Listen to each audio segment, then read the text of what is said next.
వే gold trusted gold buyers మీరు తాకట్టు పెట్టిన బంగారాన్ని విడిపించి ఈ రోజు ఉన్న మార్కెట్ ధరకు కొనబడను. ఐపీఎల్ 2026లో ఉత్కంఠగా సాగుతున్న ఈ ప్లే ఆఫ్ రేస్ ఎలిమినేషన్ తర్వాత రెచ్చిపోయి ఆడుతోంది లక్నో సూపర్ జైంట్స్. టాస్ గెలిచి లక్నోకు బ్యాటింగ్ ఇచ్చింది రాజస్థాన్. రాజస్థాన్కు కీలకమైనటువంటి మ్యాచ్లో చెలరేగి ఆడుతోంది లక్నో. నిర్ణీత 20 ఓవర్లలో 5 వికెట్లకు 220 పరుగులు భారీ స్కోర్ చేసింది. విధ్వంసం సృష్టించాడు లక్నో ఓపెనర్లు మిచెల్ మార్ష్, ఇంగ్లీష్. ఇక 4లు 6లతో ఓపెనర్లు చెలరేగి ఆడారనే చెప్పాలి. 96 రన్స్ చేసి త్రుటిలో సెంచరీ చేజార్చుకున్నాడు మిచెల్ మార్ష్. ధాటిగా ఆడే ప్రయత్నం చేశాడు రిషబ్ పంత్. ఇక 2 వికెట్లు తీశాడు యశ్రాజ్ పుంజా. రాజస్థాన్ రాయల్స్ టార్గెట్ 221 పరుగులుగా ఉంది. చూడాలి ఏ విధంగా ఉండబోతుంది అనేది. దీనికి సంబంధించి మరిన్ని అప్డేట్స్ మా కరెస్పాండెంట్ వెంకట్ అందిస్తారు. వెంకట్, ఏ విధంగా చూడాలి మ్యాచ్ లక్నో సూపర్ జైంట్స్? అంటే ఎలాగో ఎలిమినేట్ అయిపోయినటువంటి పరిస్థితి ఉంది కాబట్టి కాస్త ఫ్రీగా ఆడినటువంటి పరిస్థితి ఉంది. బట్ ఆర్ఆర్కి మాత్రం చావరేవో అన్నటువంటి సిచ్యువేషన్లో ఉంది. ఎలా చూడాలంటారు? లక్నో ఇప్పుడు ఆడినటువంటి తీరుకు సంబంధించి కావచ్చు, సెకండ్ ఇన్నింగ్స్లో ఆర్ఆర్ ఎలా ఆడబోతోంది అంటే ఏం చెప్తారు మీరు? అది కంప్లీట్ గా బ్యాటింగ్ అనుకూలంగా ఉన్నటువంటి పిచ్ గా మనం చూడొచ్చు. ముఖ్యంగా అంటే ఆర్ఆర్ ఓపెనర్లు ఇచ్చినటువంటి అంటే వాళ్ళ పార్ట్నర్షిప్ ఏదైతే ఉందో వాళ్ళ పవర్ ప్లే లోనే ఈ సీజన్ అత్యధిక స్కోర్ చేసినట్టున్నారు. అది ముఖ్యంగా మిచ్ మార్ష్ గానీ ఇంగ్లీష్ గానీ వీళ్ళిద్దరు ఆడినటువంటి ఆట తీరు అయితే బ్యాట్స్మెన్స్ బాగా లక్నో బాగా ఆడిందని అనుకోవడానికి లేదంటారా? అర్థం లేదు, లక్నో బాగా ఆడింది. అయితే మిడిల్ ఓవర్స్ లో రాజస్థాన్ బౌలింగ్ చాలా కట్టుదిట్టంగా చేసింది. అలా బ్రిజేష్ శర్మ ఒక ఓవర్ గానీ, ఆ తర్వాత లాస్ట్ లో జోఫ్రా ఆర్చర్ గానీ చాలా కట్టుదిట్టంగా బౌలింగ్ చేశారు. అలాగే కీలకమైనటువంటి సమయంలో నికోలస్ పోరాన్ వికెట్ పడటం కానీ, ఇంగ్లీష్ వికెట్ పడటం కానీ ఇది మైనస్ అయింది. అయితే ఆ తర్వాత రిషబ్ పంత్ వచ్చిన తర్వాత వాళ్ళ బౌలింగ్ కు కొంత అంటే లక్నో బాగా ఇబ్బంది పడిందని చెప్పాలి. చాలా జాగ్రత్తగా కట్టుదిట్టంగా ఎక్కడా కూడా కంగారు లేకుండా వాళ్ళు బౌలింగ్ చేసినటువంటి పరిస్థితి ఉంది. అయితే ఇక ఈ రోజు మ్యాచ్ కి సంబంధించి మనం చూసుకుంటే కంప్లీట్ గా అయితే ఇక్కడ దీని అంటే పిచ్ పరిస్థితిని బట్టి కనుక చూస్తే ఖచ్చితంగా అది రాజస్థాన్ బ్యాట్స్మెన్ ఓపెనర్లకు అయితే అనుకూలంగా ఉండొచ్చేమో అని అనుకుంటున్నాను. అలాగే మిడిల్ ఆర్డర్ లో ఫెరీరా కూడా కొంత కీలకంగా మారేటువంటి అవకాశం అయితే కనపడుతుంది.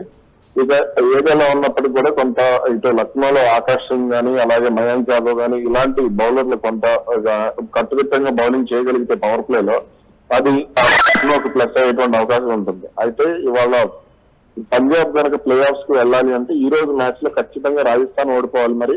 మరి అంటే లక్నో పోతూ రాజస్థాన్ కూడా వెంట తీసుకెళ్తుందో లేదో చూడాలి.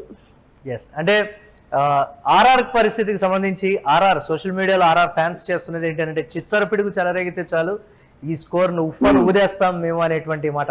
సరే, ఇచ్చినటువంటి హైపా లేకపోతే నిజంగానే బ్యాటింగ్ పిచ్ కాబట్టి మీరు అన్నట్టుగా ఆ స్థాయిలో ఆడతాడనే విషయం పక్కన పెడితే ఏంటి ఆ ఓపెనింగ్ జోడీ చాలు ఈ టార్గెట్ ని ఛేదించడానికనే కొన్ని పరిస్థితులు ఉన్నాయి. చెలరేగా ఆడే అవకాశం ఉంది. జైస్వాల్ కూడా చూద్దాం అనేటువంటి మాట చూడచాలగా.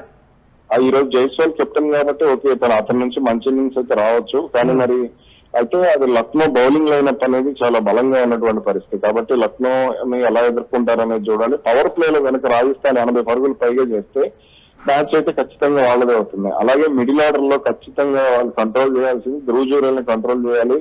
అలాగే తర్వాత ఫెరేరాని వీళ్ళని కంట్రోల్ చేయగలిగితే మాత్రం రాజస్థాన్ కి చాలా అడ్వాంటేజ్ ఉంటుంది.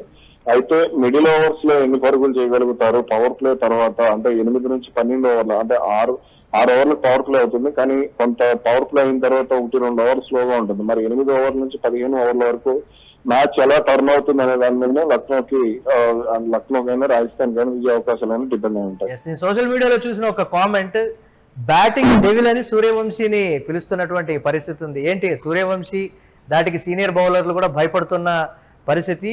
సూర్యవంశీ వికెట్ అంటే వైభవ్ వికెట్ తీయగానే వాళ్ళు చాలా ఎగ్జైట్మెంట్ ఫీల్ అవుతున్న పరిస్థితి ఉంది. పక్కా ప్లానింగ్ తో దిగుతున్నాం అనేటువంటి మాట.